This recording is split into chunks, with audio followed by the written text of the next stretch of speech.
Ya, Saudara, Kota Sabang menerima alokasi 55 formasi calon pegawai negeri sipil pada tahun ini. Kebutuhan tahun ini didominasi tenaga kesehatan dan tenaga teknis untuk lulusan diploma hingga strata 1.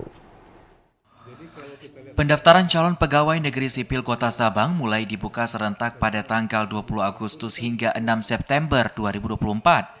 Formasi CPNS di Sabang terdiri dari 6 untuk tenaga kesehatan, kemudian 49 tenaga teknis lainnya. Di antaranya pengelola pengadaan barang dan jasa, pengawas penyelenggara urusan pemerintahan daerah, dan pengelola sumber daya air.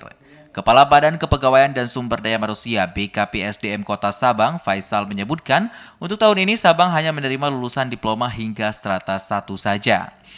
Aturan ini merujuk pada kebutuhan tenaga kerja di Kota Sabang. Sementara untuk penyandang disabilitas sudah melalui presentasi sesuai dengan aturan Kemenpan RB, yakni 2% yang berarti hanya 1 orang saja.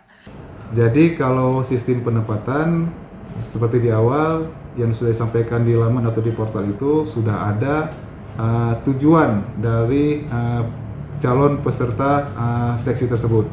Jadi di situ informasinya sudah tertera di mana yang bersangkutan ingin memilih, mereka langsung akan ditempatkan sesuai pilihan mereka. Jadi tidak ada lagi sistem rekrutmennya, penempatan di satu tempat di pemerintah kota. Jadi tinggal dia memilih kesempatan atau peluang kelulusan mereka terhadap formasi yang disampaikan tersebut.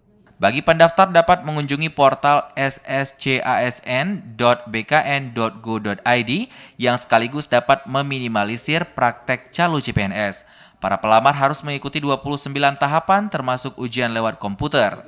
Seleksi kompetensi dasar atau SKD dengan sistem CAT BKN meliputi tes wawasan kebangsaan atau TWK, tes intelijensi umum atau TIU, dan tes karakteristik pribadi atau TKP. Dari Sabang, Mahfud TVRI melaporkan.